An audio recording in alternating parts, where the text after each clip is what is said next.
Bom dia a todos. Obrigada, Bel, equipe da Future, pelo convite. É um prazer estar aqui com o pessoal da Climate, com todos os outros palestrantes também. Apesar desse nome de artista, porque era que chamaram Cláudia Leite, que ela veio, aí ela desce as escadas, assim, com os holofotes todos, não. Né? Eu trabalho com café, mas eu trabalho, acima de tudo, com um propósito, com aquilo que eu acredito. É um privilégio poder fazer isso, né? Na minha carreira. E hoje eu vim para falar um pouco de sustentabilidade dessa jornada e o que a Nespresso espera ou trabalha, qual é a essência do nosso negócio, a essência da nossa marca também. E o que nós queremos com a Nespresso, claro que um consumidor, quando tem uma xícara de café, ele tem um produto delicioso, mas ele vai além do sabor que nós temos naquela xícara. Queremos causar um bem para as pessoas e para o meio ambiente. Essa é a essência daquilo que nós fazemos e que pode ser entendido também no nosso compromisso de sustentabilidade até 2020, chamado The Positive Cup, exatamente por isso. E 2020, que é amanhã, né? O prazo é realmente apertado para dar ainda mais celeridade naquilo que nós temos que entregar, naquilo que nós temos que fazer. Baseado em alguns pilares. Claro, a companhia como um todo, ainda que tenha uma área, mas pensar em sustentabilidade ou criação de valor compartilhado é algo transversal dentro da nossa organização. E nesses compromissos que nós temos em relação a café, alumínio e clima. Especificamente de café, e quando falamos de café, vamos chegar em 2020 com 100% dos nossos cafés adquiridos de maneira sustentável. Isso através do trabalho direto com mais de 100 mil produtores no mundo inteiro, procurando fazer a diferença na vida de cada um desses produtores. A Nespresso trabalha de maneira consistente o ano todo com diversas famílias para poder trazer recursos e trazer conteúdo e assistência técnica para que eles, de fato, atendam a produção de café de altíssima qualidade, mas que tem que ser produzido em equilíbrio com o meio também. Essa é uma parceria que nós temos desde 2003 com a Rainforest Alliance, que é a maior ONG agrícola do mundo. Nós somos muito bons em fazer qualidade, são vários os critérios de qualidade para assegurar essa consistência no nosso produto. E a Rainforest, quem nos auxilia, trazendo todos os aspectos de sustentabilidade, em quase 300 critérios, mas apoiando para que o produtor faça da maneira correta, para que ele entenda qual é o trabalho dele e como ele deve produzir aquele café sempre em equilíbrio com o meio, respeitando não só o meio ambiente, mas a inserção das pessoas naquele contexto também. E falando um pouco mais em detalhe do que é esse AAA e por que nós usamos essa sigla. Quando foi criado o AAA, ou demos esse nome, era baseado nos mais elevados padrões de qualidade de cafés quenianos, que são chamados de Double A. E colocamos, então, o terceiro A, que era o A da sustentabilidade, para poder dar essa leitura e dar essa visibilidade. Com o tempo, isso foi evoluindo e hoje significa um pouco além. O primeiro A, falar de qualidade. E o que é qualidade? Então, os melhores grãos, os maiores, os mais bem formados, aqueles que realmente vão trazer a maior qualidade e sempre a seleção da mais alta qualidade em cada uma das fazendas, de acordo com a realidade de cada país. Sustentabilidade, garantindo que, do ponto de vista econômico, social e também ambiental, o impacto positivo está acontecendo nas nossas fazendas. O Brasil é o maior produtor de café do mundo. É também o maior produtor para Nespresso. Nós temos muito de café brasileiro na maior parte dos nossos cafés. E temos esse trabalho bastante consistente com os nossos produtores aqui também. Além de pensar na produtividade, porque no final do dia nós estamos falando com pessoas, com famílias, e a produção agrícola, a produção de café, ela tem que ser atraente, ela tem que ser viável. Um dos grandes desafios que nós temos na agricultura mundial é a sucessão. Como é que você garante que as próximas gerações vão entender que o campo é, sim, viável, que você tem oportunidades no campo e você acrescenta muito mais dignidade, orgulho e faz com que outras gerações que, por vezes, saem para estudar, e sim, elas têm que sair para estudar, mas possam retornar e trazer muito mais conhecimento e trabalhar junto com seus familiares e dando continuidade a todo esse trabalho também. E onde nós estamos? Já que café é uma plataforma tão importante para nós, Hoje nós estamos em 13 países do mundo, dos cerca de 70 países que produzem café, sempre selecionando um terroir específico que a Nespresso procura. Nesse trabalho de assistência técnica, são mais de 400 agrônomos dedicados, exclusivos, o ano inteiro, fazendo esse trabalho, sendo que 15 ficam no Brasil. Hoje, 100% do café que é adquirido do Brasil já é sustentável, já está de acordo com todos os padrões que a Rainforest Alliance, em parceria conosco, então determinam. E no mundo nós estamos em 93%. Falta pouco para chegar nesse 100%, mas ainda muito para se fazer em cada uma das regiões. Em termos de certificação, 56% do café que nós adquirimos hoje em dia já é certificado com a Rainforest Alliance. E, pensando também em investimentos e tudo que nós fazemos junto a esse produtor, nós não só pagamos uma remuneração superior. Muitos perguntam como é que nós valorizamos esse produtor? Primeiro, pagando de 30% a 40% a mais do que o preço normal daquele café no mercado. Essa é uma maneira que você tem de, sim, trazer um atrativo maior para ele, porque produzir café não é fácil.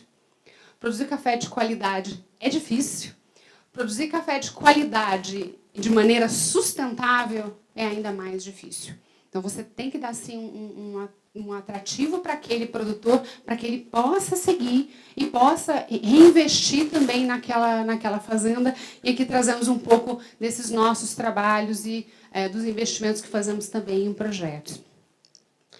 Uma segunda área que nós temos e um grande compromisso é com o clima, né? Aqui foi citada a frase do Barack Obama, que eu adoro, e é bem isso. A gente tem que fazer, a gente tem que agir agora, não dá mais para questionar. Cada atitude que nós fazemos, cada ação, ela pode ser importante, ela é relevante, ela conta nesse contexto como um todo. Nós temos todo um estudo de pegada de carbono, entendendo o ciclo de vida do nosso produto, para, com esse entendimento, tomarmos ações efetivas em cada uma dessas etapas para reduzirmos essa pegada de carbono.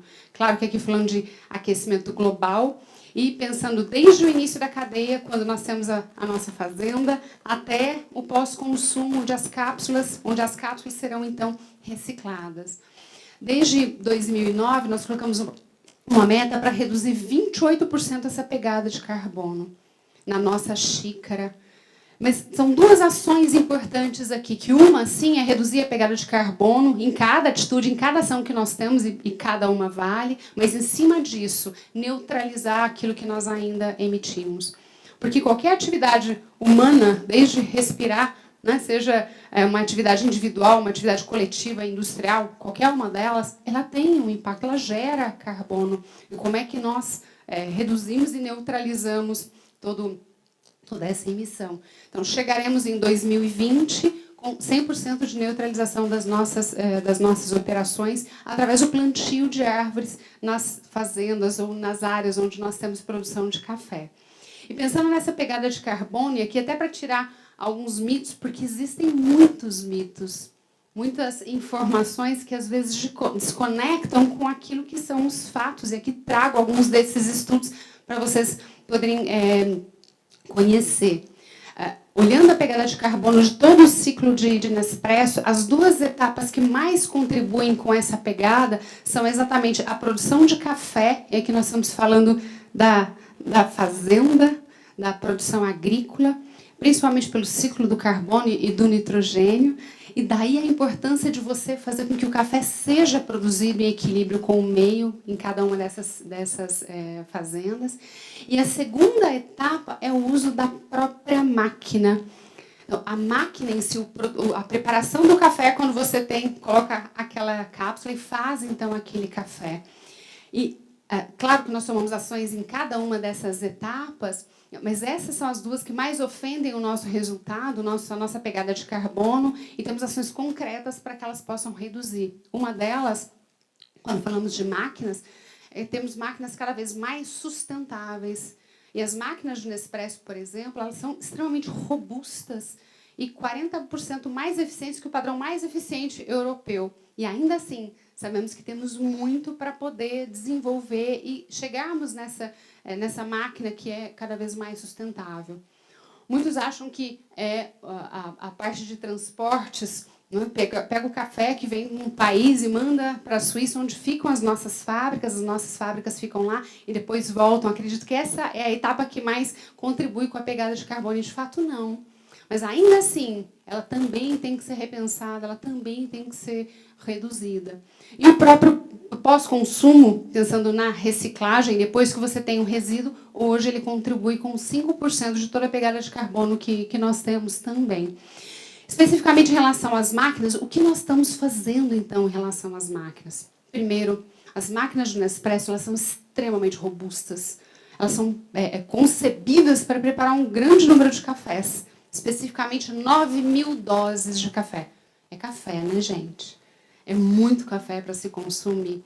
E ainda assim, quando tem alguma demanda, alguma necessidade de reparo na máquina, nós procuramos, com toda a assistência técnica, alongar a vida útil daquela máquina, para que chegue até 15.000 doses.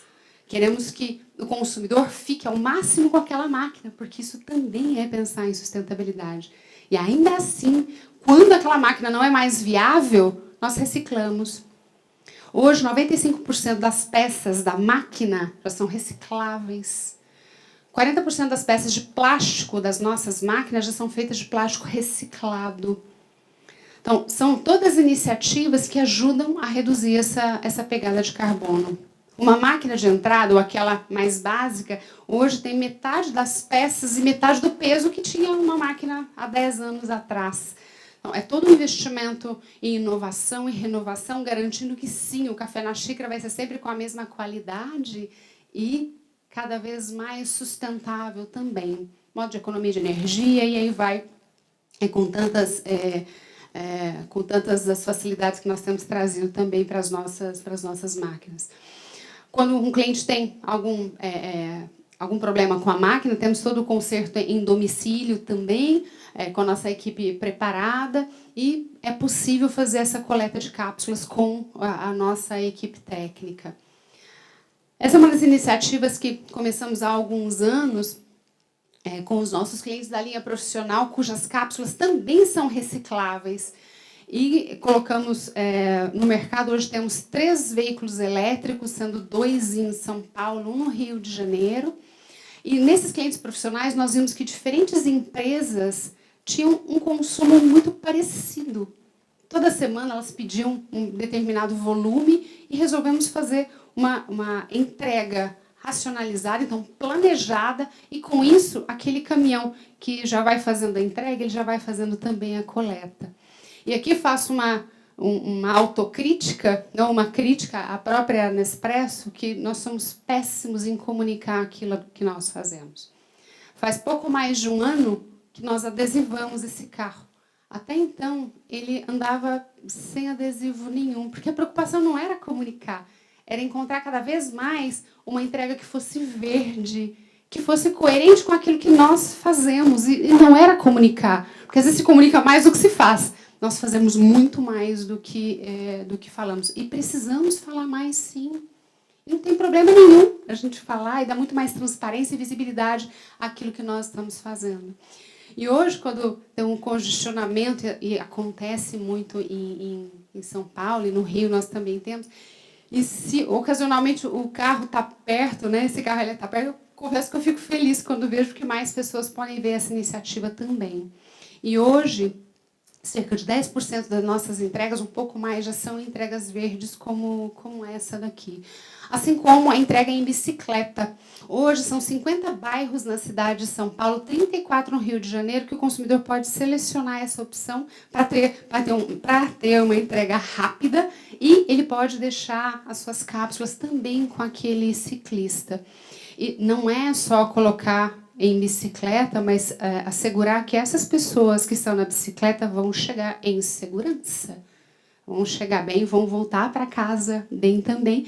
E à medida que a faixa ciclística, ciclovia, ciclofaixa, são tantos os nomes, que elas vão avançando nas cidades, nós também estamos olhando com cuidado e com carinho para que isso possa acontecer da melhor maneira. E a nossa neutralização, como mencionei inicialmente, ela ocorrerá através do plantio de árvores, são ações de reflorestamento. São 5 milhões de árvores nas regiões produtoras onde nós estamos. E, falando desse plantio, nós já estamos com 3,3 milhões de árvores plantadas, e numa redução de 22% daquela pegada de carbono que colocamos, então, como 28%. Chegando, então, no nosso último pilar, que é sobre o alumínio. E, primeiro, por que o alumínio? Por que nós escolhemos esse tipo de material também? Porque ele é o único material conhecido que, de fato, protege todo aquele frescor do café. Imagine o trabalho inteiro que nós temos de selecionar os melhores grãos, das melhores origens, das melhores fazendas, tratados de maneira individual, ainda que num processo industrial, esse olhar individual, artesanal mesmo para cada café, garantindo a extração máxima ou o desenvolvimento máximo daquele frescor e do aroma daquele café, protegido para que a primeira vez que o café vai ter contato com o ar vai ser quando você vai consumir aquela bebida. Por isso nós garantimos aquele frescor, que todos os aromas vão estar dentro daquela cápsula, como aquele que foi torrado na hora. Não só moído na hora, mas torrado na hora, já que ele não tem qualquer contato com o ar. Essa foi uma das escolhas. Já no desenvolvimento de produto, quando, lá em 1986, a marca foi, então, lançada. Esse foi um aspecto. E o segundo falou, então, de sustentabilidade, porque a escolha pelo alumínio também levou isso em consideração, porque ele é infinitamente reciclável. Não importa o que aconteça com o alumínio, ele sempre volta à cadeia e tem infinitas aplicações também. E hoje, uma parte do alumínio que está em uso, né, já produzido no mundo, ele segue em uso, e reciclar consome muito menos energia do que você utilizar ou fazer uma extração do alumínio para primeiro uso. E quando falamos de alumínio, o que queremos é fazer gestão 100% responsável do alumínio. É assim que nós olhamos para ele. Sem dúvida, a reciclagem é uma atividade extremamente importante, mas ela não é a única. Nós olhamos até o início da cadeia e como é que esse alumínio está sendo extraído do meio. Como é que ele está sendo retirado do meio ambiente? Claro, através de bauxita. O alumínio é o metal mais disponível na crosta terrestre, em camadas mais superficiais. E, quando extraído, ele pode ter um impacto não só no meio, mas nas populações indígenas, nos recursos que você tem aí e ali. O que nós estamos fazendo, de fato, para entender como é que está sendo essa extração? Lá em 2009, um head mundial da área de sustentabilidade do Nespresso, que é o Daniel Weston, chamou outras empresas e falou, olha, como é que está sendo essa extração? Qual é a rastreabilidade que nós temos do alumínio no mundo? Qual é o padrão de sustentabilidade que nós podemos ter desse alumínio? Ah, não sabemos, nós precisamos saber. E ali, numa coalizão inicial de 13 empresas, ainda que o volume de Nespresso fosse bastante pequeno, ela tomou a liderança desse tema e fundou-se, então, a ASI, que é a Aluminium Stewardship Initiative. E, através dessa coalizão, outras empresas vieram. Hoje nós temos mais de 60. O Daniel segue liderando todo esse trabalho. E hoje já temos o alumínio produzido de maneira sustentável e rastreável. Ano passado, com a Rio Tinto australiana, o primeiro alumínio com esse padrão de desempenho em sustentabilidade foi então produzido. E assim trazendo mais empresas, mais pessoas para esse compromisso maior também. E pensar que o alumínio ele tem que ser sustentável do início até o fim da cadeia. E nós trabalhamos para quê? Para trazer soluções mais convenientes também para o consumidor quando se fala de reciclagem, que é um tema cada vez mais em voga, cada vez mais nos diálogos, nas conversas das pessoas, e sim procurar que, além desse engajamento do consumidor, para que ele possa estar mais próximo dessa conveniência, ou facilitar a reciclagem para ele, mas ter um aumento constante da nossa taxa de reciclagem também, porque no final do dia é o que a gente quer. Reciclar efetivamente daquilo que a gente pode reciclar. E retomando um pouco a história da própria Nespresso, porque a ideia de você fazer um café porcionado surgiu em 1970. O método expresso é o mais certo para dar errado. É difícil fazer um bom expresso. E facilitar para o consumidor, para que ele, apertando um botão, pudesse ter um café e não ter qualquer tipo de desperdício, foi isso que nos inspirou para desenvolver o que foi lançado, então, em 86. Foi ali que a marca, então, surgiu. Imaginem que, em 91, a primeira reciclagem foi feita na Suíça. Reciclagem não é um tema novo para nós. Nós já fazemos isso há muitos anos, claro, sempre de acordo com a realidade e a estrutura que temos em cada país, o que nos demanda um aprendizado maior também. Em 93, na Alemanha, e aí chegamos, então, no Brasil, na época de expansão, quando a Nespresso, de fato, se abriu para outros mercados e começou a fazer essa expansão. E sim, eu estava lá. E tem uma historinha interessante que eu gosto de trazer, porque eu me recordo o quanto nós procuramos diversas instituições, procuramos cooperativas para reciclar, porque era assim que nós trabalhávamos, que o nosso produto é 100% reciclável. Nossa cápsula tem apenas 2 materiais, o alumínio e o pó de café. E sabemos que o alumínio tem um valor enorme no mercado, né? Você joga uma latinha para cima, vazia. Ela não cai no chão, né? Cheia também não vai cair. Mas alguém pega, porque a reciclagem do alumínio ela é bastante difundida, especificamente no Brasil, um grande exemplo. E não é o que nós encontramos em termos de interesse para as nossas cápsulas. Mas era um compromisso, era uma responsabilidade.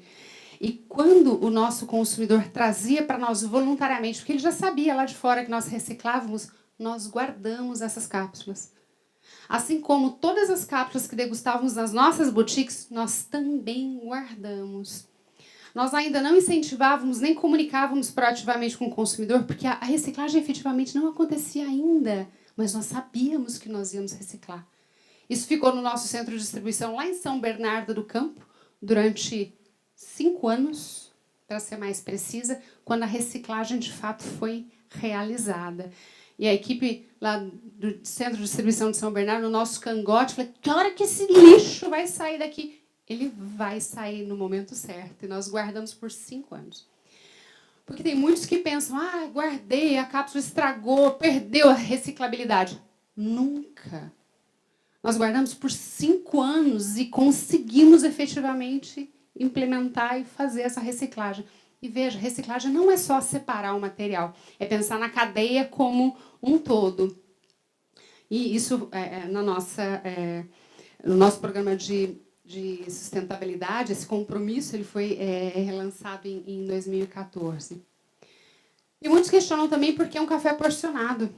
Não, nossa, que individualismo, café porcionado, depois gera lixo. Né? O maior bebedor de café do mundo é a pia. Quem nunca jogou fora uma garrafa de café? Alguém aqui nunca jogou? 30% do alimento no mundo é jogado fora, que a gente não consome. E no café é maior ainda. Só que nós não olhamos para o café como alimento. Um copo de leite ninguém joga fora. Né? Porque a gente reconhece o valor dele como alimento. Um copo de café a gente joga fora, tranquilamente, quando ele esfria e a gente não toma. Então, temos que olhar também com esse ponto de vista para garantirmos que, sim, o café porcionado é aquela quantidade certa de café, a quantidade precisa de água que vai ser aquecida somente para aquela porção. E não sou eu falando isso. Existem diferentes estudos científicos independentes, nenhum deles patrocinado por nós, não, mas que mostram isso. Mostram que, sim, o café porcionado ele é mais sustentável do que outros métodos de preparo. E se você recicla, melhor ainda. Caso alguém tenha interesse, esses estudos são públicos, são científicos, e estão aí à disposição para trazer mais a discussão para o que, de fato, é um impacto que você pode ter com o consumo daquele alimento. E a reciclagem no Brasil, como ela funciona? Enfim, hoje nós temos mais de 90 pontos de coleta distribuídos no Brasil, localizados onde estão os nossos consumidores. A Nespresso atende diretamente o seu consumidor. Nós sabemos o que ele gosta, o que ele prefere, onde ele mora, e com isso temos essa conversa ou a personalização de tudo aquilo que nós fazemos com ele. Aí a concentração desses pontos de venda, desses pontos de coleta, onde estão os nossos clientes. Também clientes da linha profissional, e hoje 100% dos clientes da linha profissional, tanto em São Paulo quanto em Rio de Janeiro, já tem logística reversa, das empresas que já utilizam as nossas soluções em café e podem, então, retornar. E é algo que aconteceu agora em abril, é algo muito novo e que a cada semana nós temos avançado com mais soluções e mais conveniência para o nosso consumidor também. É por logística reversa que trazemos esses materiais para o nosso centro de reciclagem, que fica na região metropolitana de São Paulo. Ali, nós separamos mecanicamente, sem água, o pó de café do alumínio. Porque muitos consumidores falam, eu abri, lavei. Não faça isso. Porque senão a pegada hídrica e o que você vai ter de impacto utilizando aquela água vai ser pior ainda. Não, é necessário. Fazemos tudo sem água.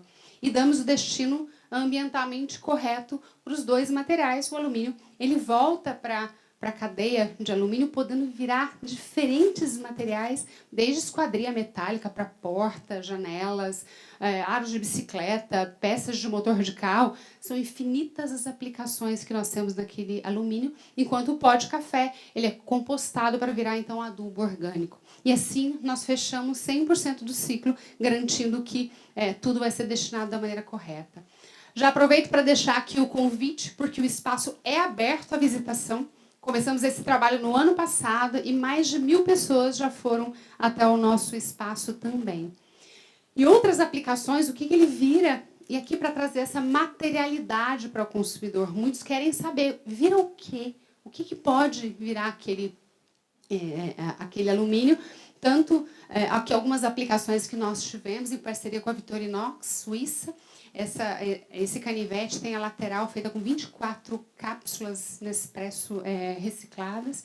E, recentemente, nós lançamos também, ali com uma marca suíça, que é a Carandache, uma caneta cuja cobertura, cuja lateral é feita, então, com essas cápsulas Nespresso. São infinitas as aplicações que nós podemos ter, então, para o alumínio. Viram outras cápsulas? Viram. Também. Lá na Suíça. Então, o que nós coletamos na Europa, as cápsulas lá coletadas viram novas cápsulas. É a melhor matéria-prima para fazermos novas cápsulas. Mas é impensável buscarmos as cápsulas de cada um dos países e devolvermos para a nossa matriz, para a nossa fábrica, para lá eles darem o destino. Então, cada país faz a gestão responsável de seu alumínio também. Esse nosso espaço é aberto à visitação. Muitos querem conhecer e ver. É sem água mesmo? Sim, é sem água. Em pequenas soluções ali de engenharia que implementamos e fazemos todo esse trabalho. Temos rastreabilidade também de toda essa etapa da cadeia. Sabemos de onde vem e conseguimos chegar no nível de que região está vindo e para controlar tudo isso. Esses números são todos auditados, para darmos transparência também nos nossos resultados. E para aqueles que não conseguem visitar pessoalmente, tem um tour virtual aberto para que possam conhecer. Onde estamos? Esse é o número que todo mundo quer saber. Então, aqui estamos. Hoje, 81% dos consumidores Nespresso têm acesso a um ponto de reciclagem. O que isso significa? Quanto dos nossos consumidores poderiam estar reciclando por irem até um ponto de coleta da Nespresso com uma certa frequência, especialmente as boutiques, uma vez que todas as boutiques são recicláveis, são pontos de reciclagem. Não estou dizendo para o consumidor parar no shopping, estacione, pague, vai lá para depositar suas cápsulas, de maneira alguma, mas ele já vai. Ele vai porque ele vai comprar. Ele vai porque vai fazer outras coisas também no shopping, mas eu sei que ele vai com frequência a uma das nossas lojas. Traga. É isso que nós pedimos, é isso que comunicamos a ele também. E resultado efetivo, onde nós estamos, em 2016, pouco mais de 8%, 2017, fizemos 13%, 18%, 17%, e considerando o acumulado desse ano, mais de 20%. É muito aquém do que nós poderíamos estar fazendo. Nós poderíamos estar fazendo 81%, certo? A diferença entre o 20 e o 81 é a atitude. É realmente entender que cada um de nós tem uma responsabilidade. É uma responsabilidade encadeada e compartilhada, correto? a indústria tem sim um papel e tem a responsabilidade, o compromisso de fazer esse trabalho, mas ela precisa do consumidor para fechar esse ciclo de maneira positiva. Também é dizer, quando olhamos aqui o 81, que 19% dos consumidores não têm acesso a um ponto de coleta, aquele que só compra à distância. Eu estou aqui no Oiapoque, estou no Chuí, estou em Quixeramobim, não importa onde. Realmente, hoje, ele não tem um ponto de reciclagem. São aqueles que nos perguntam, eu estou aqui nessa cidade, o que eu faço? Nossa orientação, para o momento, destine a coleta seletiva da sua cidade. As cápsulas, elas são recicláveis. Nós temos que ter esse olhar e essa compreensão de que, sim, elas são recicláveis, portanto, coloque no reciclável. Mas o nosso compromisso enquanto companhia é chegarmos em 2020 com 100% dos nossos consumidores, mudando, então, aquele 81 para 100, eles vão ter uma solução de coleta seletiva para suas cápsulas. E aqui, em relação a essa taxa, ainda que seja muito aquém do que nós estamos fazendo, mas não deixa de ser um bom resultado, o que nós celebramos é a tendência. Porque, sim, quando nós falamos com o consumidor, ele está aberto a. E mais nós estamos falando com ele, dando transparência, promovendo esse diálogo, ele está aberto, ele muda de atitude. E não é só sobre cápsulas Nespresso. É o quanto ele, enquanto cidadão, está olhando para o lixo dele. Quando ele decide para um outro produto, por que ele vai escolher essa ou aquela embalagem, essa ou aquela empresa, aquela marca, por entender que há um compromisso e que tem algo que vai além e que a reciclabilidade ali existe, que o sistema de fato está funcionando. Hoje nós oferecemos às nossas boutiques uma sacolinha de reciclagem para os consumidores. Não é necessário ter sacolinha de reciclagem para reciclar. Não é obrigado, você pode trazer do jeito que você quiser. Mas ela promove essa conversa. Ela não entrega de maneira automática. Nós reciclamos, gostaria de reciclar também e promovemos isso para o consumidor. A pergunta que nós mais ouvimos é assim, o que eu ganho com isso? Né? Muitos perguntam, um planeta melhor, não tenho dúvida. Não tem essa de jogar lixo fora, ele mudou de lugar. Ele segue existindo e a nossa responsabilidade também segue existindo. E à medida que a gente vai conversando, ele vai entendendo que, sim, é o papel de cada um ter essa atitude e se mobilizar. Mas se vocês derem algum tipo de incentivo para o consumidor, ele vai se engajar muito mais? Não tenho dúvida. Seria tola em pensar que se eu desse um incentivo, que ele não ia se engajar muito mais. É claro que vai. Mas também é sabido que ele é incentivo dependente. Se eu tirar, ele para. Ele também vai chegar para outra marca, não importa qual. Nossa, a Nespresso me dá algum benefício. Eu só vou fazer se você me der também. É quase que um processo de deseducação. Há uma grande discussão interna nesse sentido, mas para o momento, enquanto propósito, nós entendemos que sim, cada um tem um papel a realizar, cada um tem uma ação a pensar em relação ao seu lixo também. Quero deixar aqui os meus dados, o meu contato, agradecer mais uma vez e deixar esse diálogo sempre aberto para que a gente possa rever muito do que a gente pensa, muitos dos mitos que nós temos em relação aos nossos materiais pós-consumo, mas especificamente em relação ao café também. Obrigada mais uma vez.